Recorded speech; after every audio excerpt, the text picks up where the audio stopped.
Alors, comment penser le domaine esthétique à l'heure de la globalisation et de l'économie de marché? Les aspects ravageurs tant dénoncés de l'économie mondiale ravagent-ils aussi la création? Peut-être faut-il y voir quelques effets paradoxaux et non unidimensionnels. L'essor du capitalisme financier exclut-il la puissance d'un capitalisme de type artistique? Quel est aujourd'hui cet âge de l'hypermodernité réflexive et émotionnelle esthétique? Autant de questions que vous posez. Je vous ai cité à grands pas Gilles Lipovetsky dans votre nouveau livre, L'esthétisation du monde avec Jean Serrois, Vivre à l'âge du capitalisme artiste chez Gallimard. Quand on lit votre livre et que qu'on est arrivé au bout des plus des 450 pages de votre essai, on ne vous présente plus, essayiste, professeur de français, professeur agrégé de philosophie, Gilles Lipovetsky, auteur du célébrissime Air du vide. On se dit que tout d'un coup, quand on se promène dans la rue, quand on ferme la couverture de votre livre, on est effectivement absolument entouré de sollicitations diverses et variées que vous décrivez par le menu, dans tous ces aspects, tout au long des pages de votre livre, que ce soit le design, l'architecture, la publicité, les films qu'on va aller voir, la salle de sport où on va aller s'entraîner, la tasse à café posée sur un charmant guéridon faux bistrot du quartier où l'on est. Enfin, tout est absolument pétri de choses qui seraient, pourrait-on dire, élégantes, jolies, de bon goût, mais qui participeraient au fond d'une, comment dites-vous, artialisation de notre monde via l'économie. Bon, allez, expliquez-nous, Gilles Lipovetsky. Oui, merci d'avoir très bien présenté de manière vivante, en effet, ce livre qui essaie de donner une image un tout petit peu rectifiée d'un capitalisme en général, que l'on associe à la finance, à la comptabilité froide, sèche, et totalement réfractaire à tout ce qui peut être les formes, les récits, les émotions. Et souvent cause de tous nos maux. Et cause de tous nos maux. Ce que nous avons vu au matin, depuis mercredi, c'est presque un feuilleton sur le capitalisme, avec notamment Alain Supiot hier, que nous traitons. Mais alors là, votre point de vue, il est un peu différent. Ce capitalisme est-il aussi ravageur dans tous les domaines? Alors, dans tous les domaines, non. Il y a un capitalisme qui, depuis le milieu du 19e siècle, s'emploie à conjuguer, au fond, les biens marchands avec la dimension esthétique au sens large du terme, c'est-à-dire, au fond, des formes, des récits, des émotions. Ce capitalisme qu'on a appelé artiste, ça signifie un système qui a incorporé la dimension de l'art, la dimension esthétique dans tous les biens de consommation. Il ne s'agit pas de parler du capitalisme dans toutes ses figures, mais cette dimension capitale, quand même, qui est la dimension de la consommation. Alors aujourd'hui, si on regarde tout ce qui a trait à la consommation, je pense qu'il n'y a pas un seul domaine qui échappe à ce travail. Que ce soit les biens marchands avec le design, comme vous avez dit, que ce soit les bâtiments avec l'architecture, etc., ou que ce soit les biens culturels, où on a le cinéma, les séries télévisées, la musique. Partout, il y a cette mariage, cette combinaison entre le monde de l'argent et le monde de la création. Alors, allez, un petit exemple concret. Justement, la firme Apple qui livrait la chronique aujourd'hui devant le Sénat pour ne pas payer assez d'impôts. On se souvient que Steve Jobs disait d'abord que son iPhone, en premier lieu, l'injonction, c'était que ça devait être un bel objet. Absolument. Le succès de Apple est vraiment emblématique de ce capitalisme artiste, parce que il a sorti du monde d'IBM, un monde d'ingénieurs froids, calculateurs. Il fallait passer du gris de l'ordi au vert de la pomme. Voilà, vert de la pomme, le côté fun, le côté branché, et le côté magnifique de ces objets extrêmement stylisés, d'un design pur, et en même temps sensualiste, car aujourd'hui, on le caresse. Avec le doigt, on élargit les photos, on glisse, c'est une sorte de surf numérique, et Et là, on a, avec cet exemple-là, mais il y en a bien d'autres, on pourrait prendre Swatch, on pourrait prendre beaucoup d'autres immenses entreprises qui ne cessent d'introduire une dimension de mode, une dimension de sensualisme dans ce qui est autrefois beaucoup plus formel, beaucoup plus rigide. Alors, la contradiction vous sera apportée tout à l'heure par Brice Couturier. Mais est-ce que ce que vous appelez l'arsénisation, justement, du capitalisme, du commerce, Gilles Lipovetsky, est-ce que vous ne créez pas un néologisme trop flatteur ou trompeur sur cette question? D'autres vous parleraient de cynisme, de marketing et de publicité. Pas d'art du tout. Vous tenez à ce mot art. Absolument. Alors, parce que vous avez tout à fait raison. En général, on va dire, mais attendez, ce que le capitalisme produit, c'est pas de l'art. Ce sont des biens marchands, ce sont des marchandises, comme on disait autrefois. Et donc, ça n'a rien à voir avec l'art. Alors là, il y a un débat de fond. Est-ce que, sous prétexte qu'il y a une motivation marchande, cela signifie que ce n'est pas de l'art? Je pense que non. Je pense que le capitalisme produit un certain type d'art. Et ce type d'art, c'est quoi? Pour l'essentiel, c'est un art de consommation de masse. Dans l'histoire humaine, il y a toujours eu divers types d'art. Il y a eu des arts religieux, des arts populaires, des arts folkloriques, des arts de cour, des arts aristocratiques. Et puis dans l'âge moderne, il y a eu l'art pour l'art. Bon. Le capitalisme, qu'est-ce qu'il fait? Il produit des choses qui sont faites pour le plus grand nombre. Le cinéma, la musique de variété, la télévision. C'est un art, ce qui a donc une caractéristique majeure, c'est que c'est un art qui ne requiert aucune culture spécifique. Pour comprendre un tout petit peu Michel-Ange, il faut quand même avoir le discours... vous me devancez. Voilà. Alors voilà, j'allais vous poser la question. Qu'est-ce qui a changé dans l'histoire de l'art et notamment du rapport entre celui qui commande une œuvre à un artiste? Au fond, vous vous rappelez que longtemps, ce fut l'Église qui, pour schématiser un peu, en tout cas dans notre monde occidental, fit les artistes. Bon. Est-ce qu'aujourd'hui, Apple a remplacé le Vatican? Remplacer, il faut peut-être le terme. Le raccourci est trop grand. Oui, mais je pense que la question de l'art, en tout cas depuis la Renaissance, est intimement liée aux puissances d'argent. C'est pas vrai que c'était extérieur. Il y a eu juste un moment très particulier, à peu près 1850, 1900, jusqu'à Warhol. Bon, où là, il y a une sorte Warhol parce que lui, il change là-dedans, dans cette logique-là. Mais là, il y a toute une dynamique qui fait que l'art se construit contre le marché. Il y a toutes les logiques d'avant-garde qui consistent à dire l'argent, c'est du kitsch. C'est de la marchandise. C'est sale. Et l'art, l'art est à la recherche de lui-même, à la recherche de l'essence de l'art, d'une vérité profonde.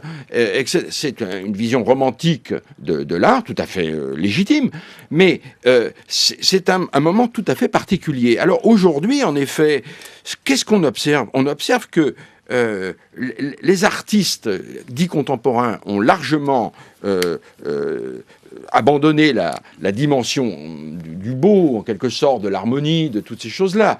Et qui s'en occupe? De fait, c'est le marché. Alors ça, vous le datez alors, parce qu'on peut pouvoir le dater différemment, mais grosso modo, vous dites que le moment Warhol est un moment charnière. Le moment Warhol est un moment charnière. Pourquoi? Avec une phrase simple, il dit « Je suis un artiste commercial ». Alors là... Et on est en 65. Oui, c'est ça, c'est dans les années 60 à peu près. 60. Là, il y a quelque chose qui change fondamentalement, parce que d'un côté, il prolonge Duchamp, mais Duchamp, lui, il était quand même dans une posture totalement différente sur ce plan-là. Il mettait de défiance même. D'accord, il fait de l'art avec ce qui n'est pas de l'art, on est d'accord. Mais tandis que Warhol, lui, il va mettre Marilyn, il va mettre la bouteille de coca, il va mettre la boîte Brio, etc. C'est-à-dire des marchandises. Et des marchandises qu'il métamorphose, qu'il transfigure en œuvre d'art. Et il dit, l'art, c'est du business, et le business, c'est de l'art. Là, il y a toutes les catégories qui vacillent. Et on le prend comme une figure symbolique. Simplement, et symbolique de cette symbiose, de cette hybridation nouvelle du marché avec les artistes. Et depuis, cette logique fait fortune. Parce qu'aujourd'hui, on voit les grandes marques qui s'adressent aux architectes, qui s'achètent... Alors, on connaît une marque de montres célèbre qu'il faut, paraît-il, avoir avant d'avoir 50 ans, dont le principe de pub est de la faire porter à qui? Des cinéastes, des grands chanteurs. Vous avez Scorsese qui arbore cette montre qu'il faut avoir avant l'âge de moins de 50 ans au poignet, mais vous avez aussi Kirite Kanawa, et il y a aussi d'ailleurs des golfeurs, il n'y a pas que des artistes, mais il y a des artistes. Donc ça participe dans la communication et dans la publicité de ce que vous dites. Au fond, on est... Parce qu'il y a quand même une sorte d'injonction. Non seulement vous êtes stupide si vous n'avez pas cette montre-là avant d'avoir 50 ans, mais vous êtes encore plus stupide parce que vous ne vous rapprocherez pas d'une sorte de beauté, d'une essence qui est incarnée par les artistes. Oui, alors il y a deux choses. C'est la formulation de Séguéla mais c'est pas forcément ce que recherche le système. Quand Rolex veut me vendre, disons-le, quand Rolex veut me vendre une montre en la mettant au poignet de Martin Scorsese ou de Placido Domingo, qu'est-ce qu'il fait? Là, il fait de la promo, il fait du marketing, il fait de la promotion. Il utilise l'image rayonnante de rêve des artistes, des stars, plus exactement, pour dire, après tout, c'est glamour, comme on dit maintenant dans le langage de métier. Mais quand même, votre question m'interpelle sur un point capital. La star, c'est une fabuleuse invention, je dis bien artistique. On n'a pas arrêté de dire les stars, c'est comme des savonnettes. On les a produits, et ce qui est vrai. C'est une production, c'est vrai, c'est une production. C'est une production d'Hollywood, en gros, si on voulait simplifier. Et la star, c'est pas la star physique, c'est le produit des images, de tout ce qui l'accompagne, évidemment, des photos, des récits de sa vie, etc. Le résultat, c'est que les stars, à partir de 1910-1920, ont fait rêver la planète. C'est des constructions imaginaires, la très grande force du cinéma américain, bien sûr, qui a touché les masses de manière fantastique. Et donc, si vous voulez, le cinéma, comme le disait d'ailleurs déjà Malraux, c'est une industrie, mais c'est aussi un art. Alors, c'est tantôt plus le pôle industrie qui fonctionne, où on voit des formules, etc. Tantôt, c'est le pôle art. Alors, qu'est-ce que ça veut dire? Ça veut dire que le capitalisme artiste, il est en conflit avec lui-même. À l'intérieur, il y a des pôles qui ne sont pas sur le même plan. Les uns tirent vers les formules toutes faites pour gagner de l'argent, mais il y a un autre pôle à l'intérieur qui cherche la nouveauté, qui cherche à créer de l'émotionnel. 8h17, l'heure de la chronique de Brice Couturier. Bonjour Brice. Bonjour Marc. Il y a des penseurs apocalyptiques. Ce sont ceux qui vous décrivent l'abîme dans lequel est en train de sombrer le monde sous les coups de cocher le coupable, Marc. 1. La dissociation du lien social sous l'effet de la montée des égoïsmes individuels et ou celle des communautarismes qui préparent la libanisation de nos vieilles nations. 2. L'hédonisme individualiste, l'irresponsabilité, l'absence d'esprit de sérieux, issu bien sûr de mai 68. 3. L'extension de la sphère du marché à des biens collectifs et jusqu'à la sphère affective privée. 4. La démographie galopante des pays du Sud, l'étalement urbain, les déséquilibres écologiques, l'effet de serre, le réchauffement climatique, la chute des météorites. 5. La confusion des sexes qui mine le principe même de réalité et partant les fondements anthropologiques de toute société civilisée, etc., etc. Je laisse aux auditeurs le soin de compléter cette liste en fonction des devises du jour rapidement remplacées.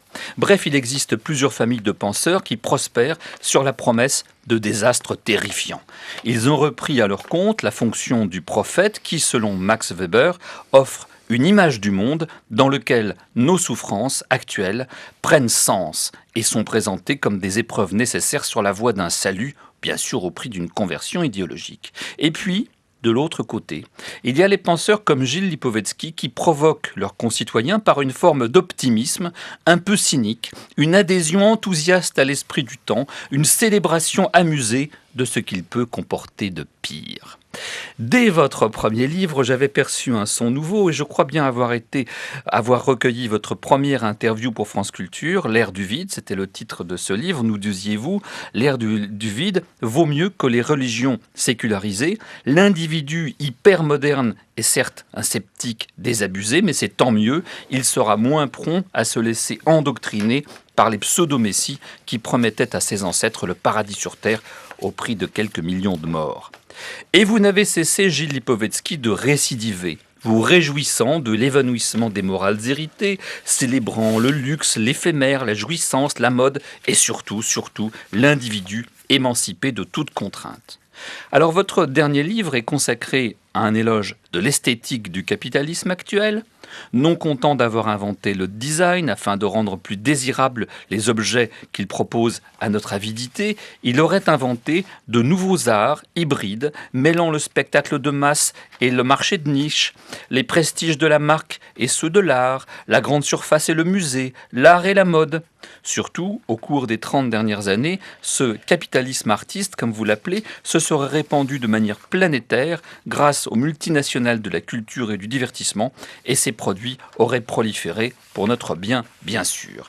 Alors, il y a bien des penseurs qu'on pourrait vous opposer, à commencer par tous ceux qui, depuis l'école de Francfort, estiment que notre modernité autrefois émancipatrice s'est fourvoyée dans une impasse, qu'elle s'est trahie en route, qu'elle a dégénéré en une post-modernité, un capitalisme liquide qui noie toute forme sur son passage. Alors prenons 2 essais dont les thèses contredisent radicalement les vôtres, par hasard toutes 2 publiées par les éditions du Cerf d'Obédience chrétienne. Dans Le capitalisme esthétique, essai sur l'industrialisation du goût, Olivier Assouli tente de reconstituer l'histoire de la mobilisation industrielle du goût des consommateurs qui est devenu à ses yeux le marketing contemporain. Et il relève que la sphère de l'intime a été progressivement forcée, violée, que le goût a été métamorphosé par des vendeurs d'objets inutiles, mais constamment redesignés afin de les rendre toujours plus désirables. Enfin, dans l'ère du consommateur, Laurent Fourquet voit dans la figure du consommateur le digne héritier du travailleur d'Ernst Jünger, bref, l'incarnation de notre esprit du temps. Le consommateur perçoit l'univers comme une immense galerie marchande et l'autre comme un objet, susceptible ou non de lui procurer de la jouissance. C'est la négation du citoyen qui se percevait comme partie d'un tout et pensait à ses devoirs envers sa patrie avant d'exiger de l'État de nouveaux droits. Chaque chose, écrit Laurent Fourquet, chaque chose susceptible de lui procurer une jouissance est monnayable, commercialisable. Fin de citation. Or, qui a constamment besoin de jouir se condamne, on sait, à la déception. Aussi, le consommateur est un frustré. Il lui faut des doses de plus en plus fortes de nouveautés, des jouissances toujours plus violentes, et c'est pourquoi la figure du drogué constitue une sorte d'aboutissement. Est-ce bien là le modèle que vous proposeriez à l'édification des jeunes générations ? La chronique de Brice Couturier à télécharger sur franceculture.fr. Céderez-vous à la provocation, Gilles Lipovetsky? Non, écoutez, je ne suis pas en désaccord avec cette présentation, sauf que je ne suis pas sûr que le livre fasse un éloge intempestif et irraisonné de ce système. En réalité, il y a de nombreux points noirs là-dedans, dans ce monde qui, en particulier, surtout tout ce qui touche à l'urbanisme, les programmes de télévision. Bon, ça, c'est au niveau de l'offre. Mais puisque vous avez orienté votre chronique plutôt sur le plan du consommateur, alors venons-en au consommateur.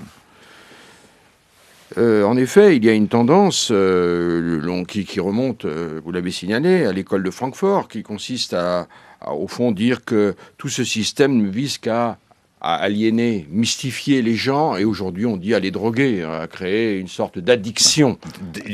Dans le but de la consommation. Exactement, hein, c'est ça. Et de fait, le système marchand, esthético-marchand, au fond, conduit à une nouvelle forme de paupérisation. Avec des consommateurs, au fond, qui ne font qu'acheter, mais en réalité qui sont devenus addictifs. Et il y a un appauvrissement esthétique engendré par le règne de la marchandise. Alors là, je ne suis pas d'accord. Vous voulez y mettre beaucoup de nuances. Il faut beaucoup de nuances. Mais il y a un fond vrai, mais d'abord, il faut rectifier les choses. qu'est-ce qu'on voit ? On voit qu'à l'échelle de l'histoire, le capitalisme a créé véritablement, pas seulement des objets et des biens de consommation culturelle, il a généré un consommateur esthétique. Ça veut dire quoi, un consommateur esthétique ? Ça ne veut pas dire des gens qui ont les codes pour lire Tacite, pour lire Virgile, pour apprécier... Vous dites, Rimbaud voulait que l'art change la vie, c'est le capitalisme qui l'a fait. Oui, je pense que c'est vrai. Je pense que c'est vrai. Comparez un paysan de 1700, quelle était son expérience esthétique ? C'était de voir quelle était son expérience du beau. L'almanach. Elle était dans l'église, quelques images, des icônes, etc. Mais c'est tout. Les couchers de soleil dans la campagne, non. Les levées de Non, soleil. il savait pas les Absolument apprécier. pas. Absolument pas. L'invention du paysage est une invention moderne. Le Absolument. paysan... Ah non, ça y est. Ah oui, non, c'est vrai. Qu'est-ce de que même. vous en savez? Non, il y a des non. bouquins là-dessus. Je sais bien qu'il y a des bouquins là-dessus. Le paysan, quand il parle d'une belle prairie, il ne veut pas dire une belle prairie esthétique. Il veut dire une prairie qu'elle est qui grasse donne et du qu'elle est bien foin. pour les vaches. Et en Bretagne, les fenêtres tournaient le dos à la mer. Parce que Oui. la mer, c'était ce qui dérangeait. Exactement. L'appréciation du paysage, ça date de avez raison. Chateaubriand et des romantiques. Avant, on ne Absolument. regardait pas la mer. Ça n'avait aucun intérêt. Je sais Quand bien qu'Alain alors- Corbin a beaucoup écrit là-dessus, Ouais, mais bon. ouais. moi, Non, mais justement, l'exemple est extrêmement intéressant. Qu'est-ce qui a rendu possible le capitalisme ? C'est la diffusion de masse du tourisme. Alors le tourisme, on peut l'accabler avec ses shorts, avec ses sandwichs, qui comprend rien, les foules qui Allez, tiens, regardez. Voilà. Les éco-weekends. Venise, capitale de l'art contemporain. Et voilà. Alors que souvent la Biennale retourne sur la manière dont la Sérénissime assume sa singularité sur la scène arty. Oui, mais reprenons quand même. Qu'est-ce que c'est qu'un touriste ?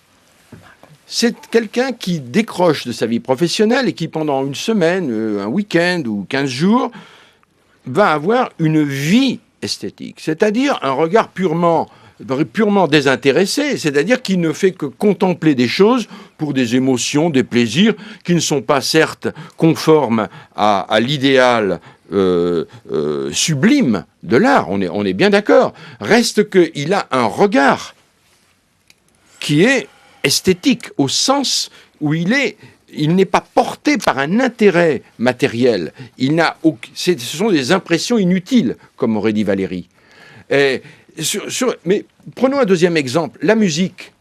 Aujourd'hui, la musique est une forme de consommation illimitée sur les sites... 1h30 par jour d'audition musicale, Oui. c'est un chiffre que vous citez. Hein. Chaque Français consomme 1h30 de musique tous les jours. Et on les voit, c'est en permanence, dans le métro, dans la rue, les joggers. Bon, partout, on est de la musique. Les sites musicaux, les plateformes musicales, c'est 20 millions de titres. Oui, mais est-ce qu'on écoute plus Vivaldi et Bach ou Non. plutôt... Ah bah oui, Non. c'est un peu le problème quand même. Non. Bien entendu. Parce qu'il y a que je nie pas du tout qu'il y ait une démocratisation de la consommation culturelle grâce au capitalisme et à la consommation de masse, mais au prix d'une détérioration du goût. Ça, c'est un jugement de goût. Détérioration du goût Ben oui. par rapport à... Le goût de qui ?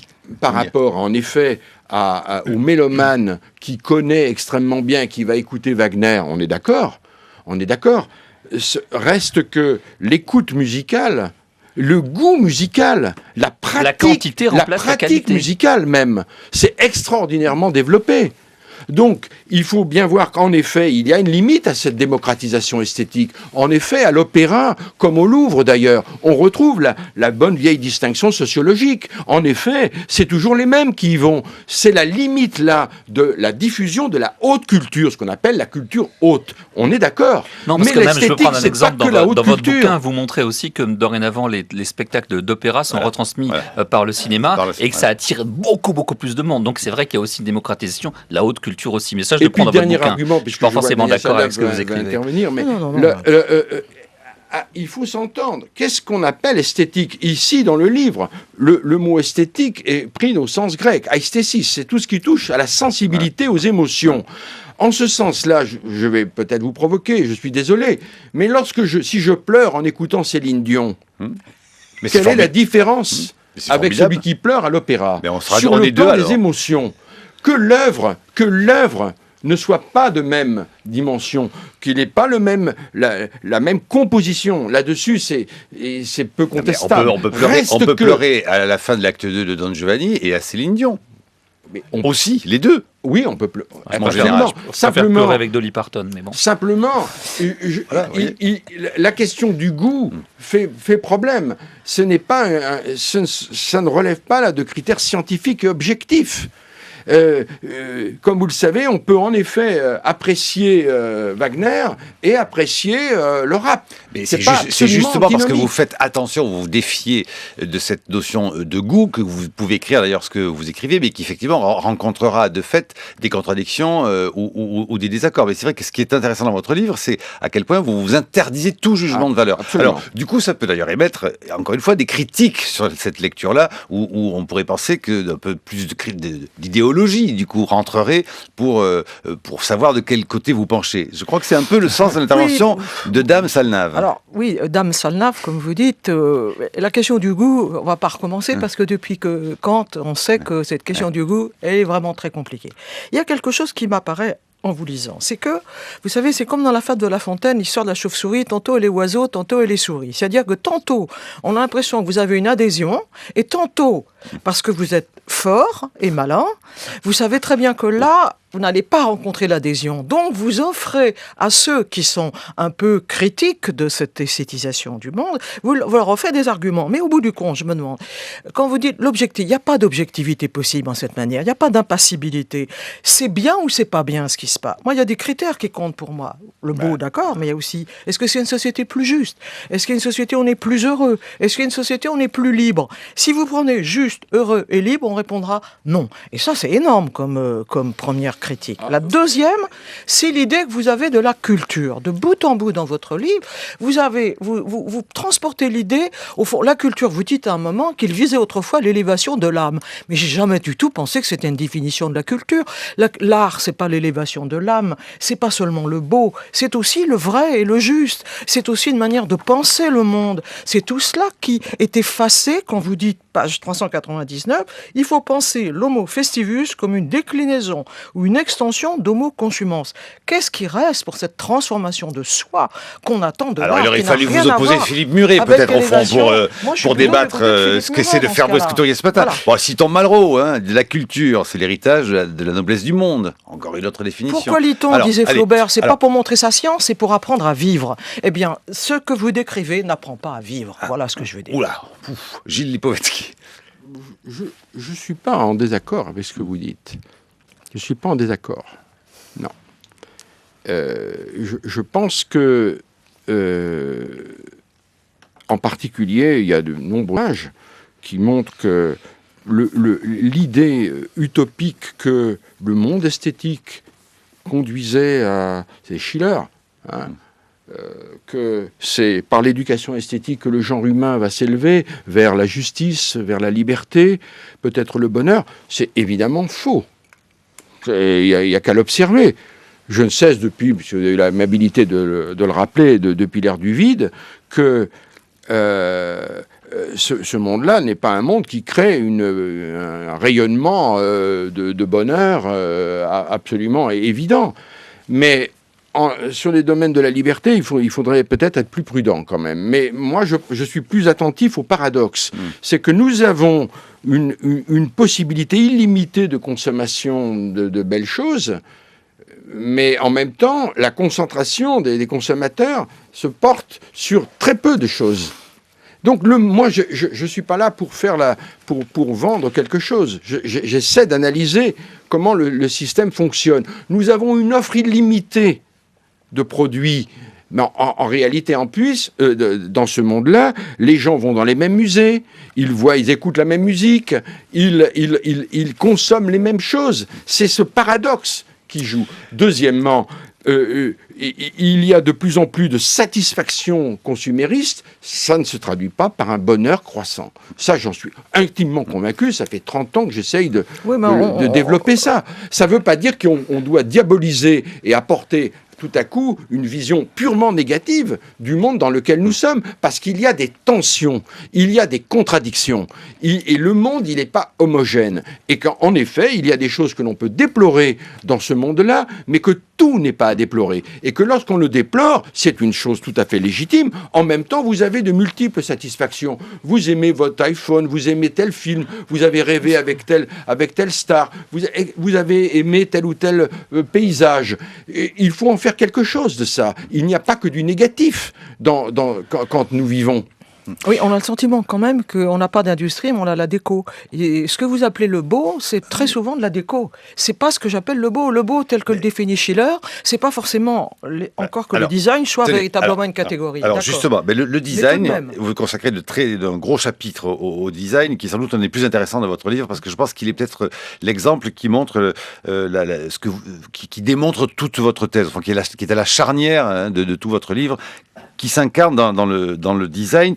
Le capitalisme, dites-vous, se soucie de l'esthétique de ses marchandises. Et bon, dans ce phénomène d'esthétisation hyper moderne du monde, on peut penser que le design, effectivement, incarne ce que vous voulez dire et ce que vous voulez démontrer, un art au service d'une économie, et une économie au service d'un art, et voilà, d'une utilité, au fond, qui serait réciproque. Et en ce moment, sachez qu'à Montréal, l'architecte et styliste français Philippe Starck présente sa première maison qui produit, dit-il, plus d'énergie qu'elle n'en consomme. Alors là, où est-on effectivement dans le design, la consommation et puis le merchandising? Mais écoutez, Philippe Starck, c'était en 1995 dans l'émission Le Bon Plaisir que lui consacrait Jean Dève. Il décrivait au fond quel était le sens et la portée de son travail.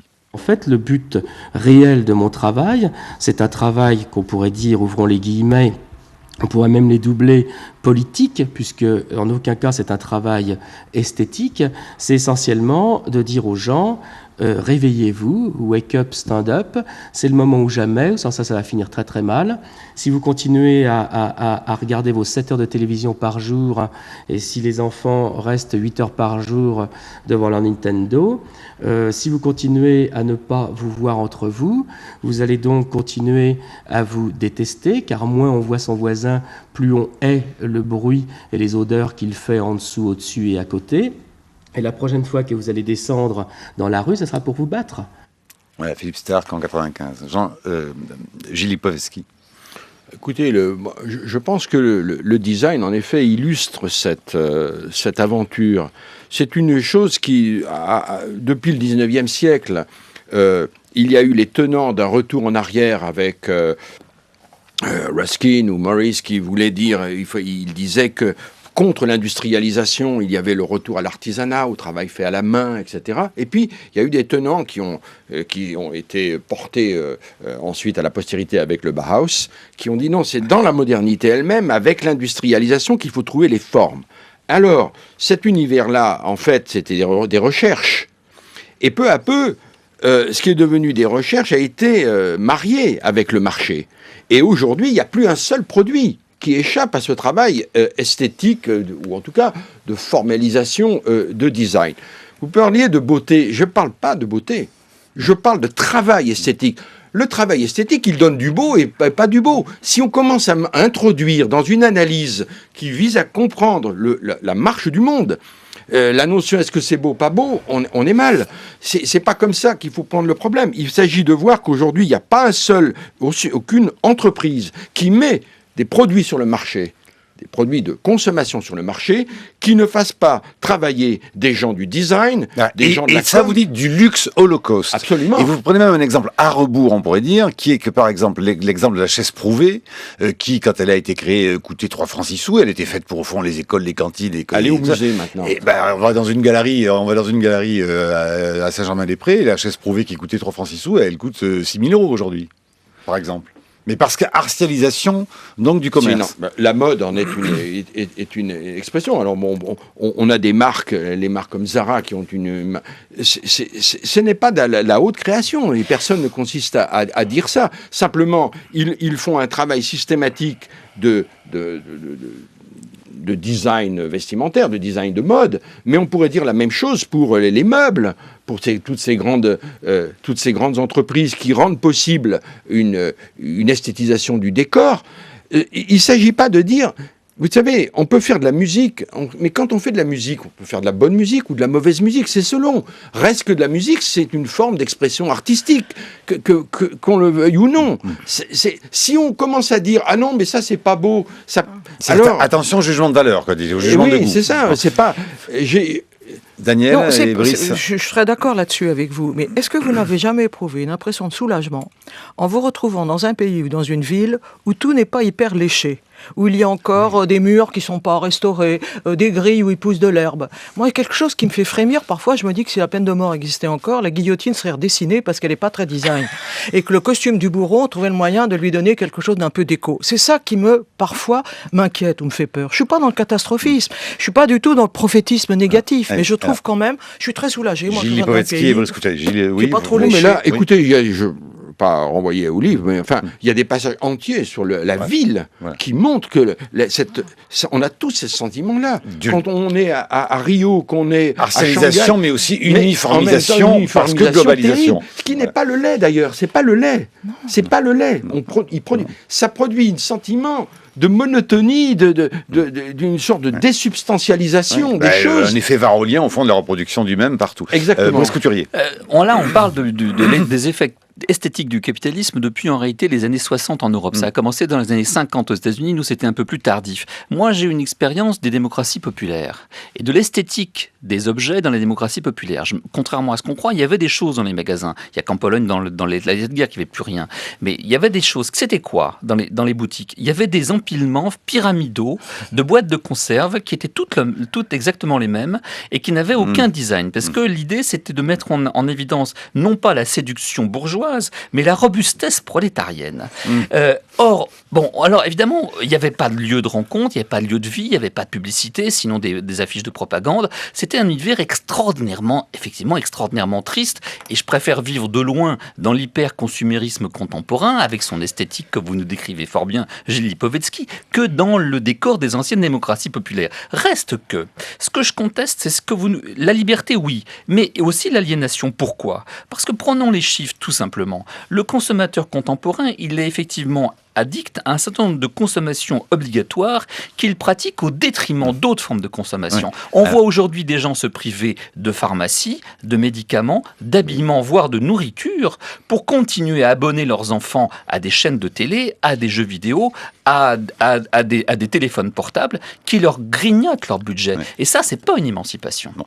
Souvenez-vous, pour illustrer votre propos, Brice, et avant que vous répondiez, Gilles Lipovetsky, souvenez-vous d'American Psycho, interprété au cinéma par Patrick Bateman. Après avoir ôté le sachet de glace, j'applique une lotion désincrustante.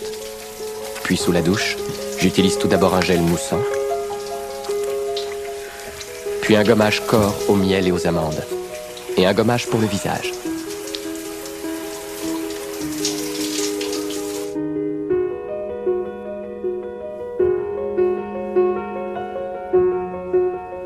Ensuite, j'applique un masque à la menthe sauvage que je laisse pénétrer 10 minutes. Pendant ce temps-là, je prépare la suite des hostilités. J'utilise toujours un aftershave sans alcool, ou avec très peu d'alcool, parce que ça irrite et dessèche la peau, alors vous vieillissez plus vite. Une crème reconstituante, suivie d'une crème contour des yeux, et pour finir, une crème protectrice hydratante.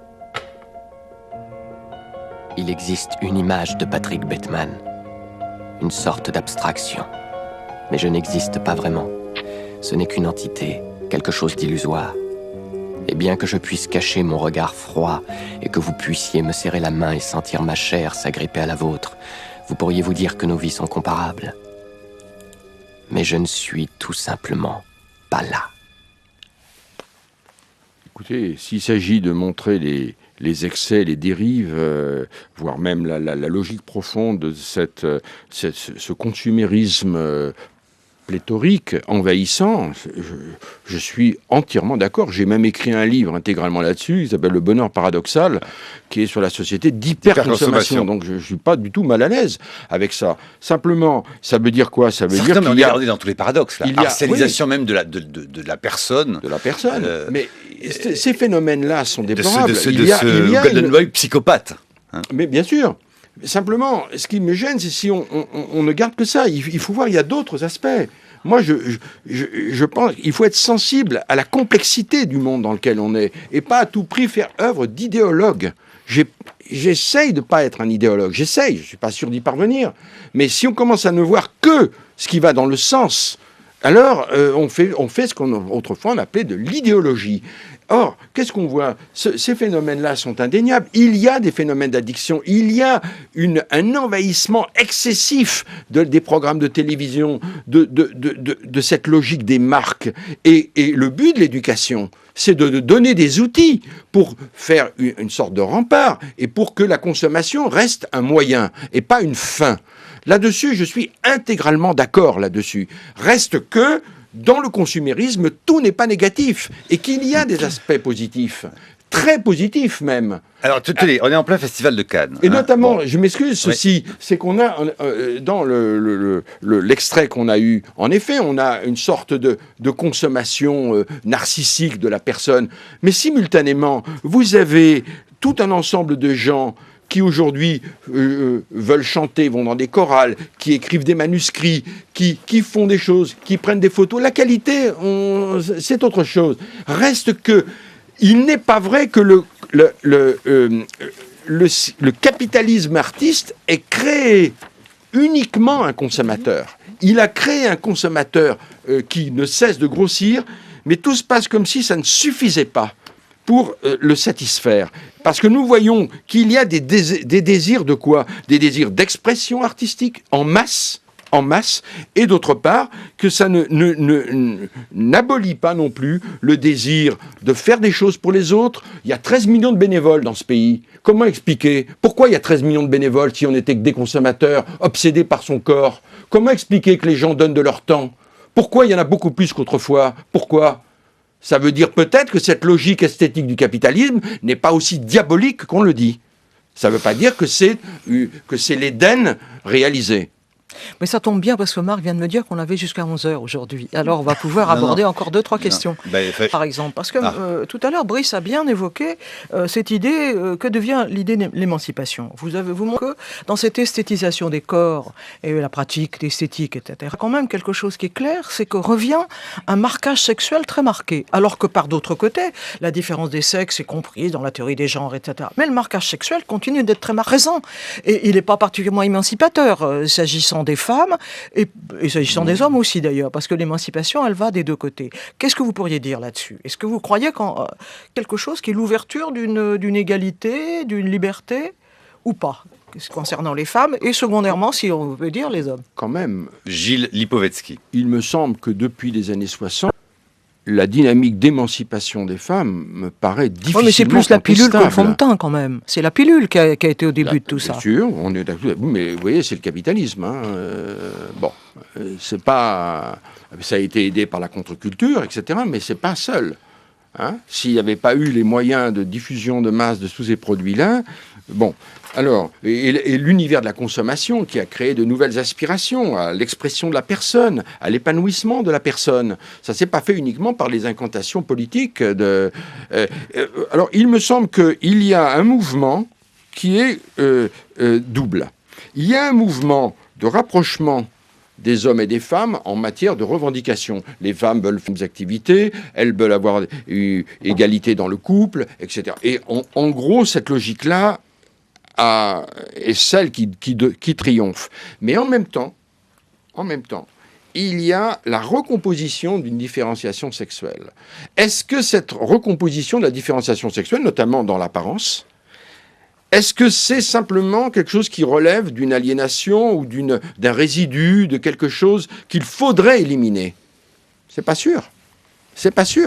Je pense que ça correspond probablement à quelque chose d'anthropologique. Est-ce qu'on peut éliminer la dimension de l'identité sexuelle simplement au nom de l'égalité, qui est une valeur démocratique fondamentale que personne ici ne conteste. Les soins de beauté, je ne parlais pas d'abolir la différence sexuelle, loin de là. Voilà, mais de la marquer de cette manière-là, c'est tout de même forcément, ça pose une question, forcément. Indéniablement, la question de la beauté est une vraie question. Parce que c'est là une vraie limite à la dynamique de l'égalité. Aujourd'hui, on ne considère pas la beauté de la même manière au masculin. Ça me paraît indéniable. Mais ce n'est pas le capitalisme qui l'a créé, ça. Alors, loin de là. Là, c'est millénaire. Hein. Ça, il suffit d'aller au musée et de voir les sculptures du musée du Louvre des Grecs et autres, évidemment.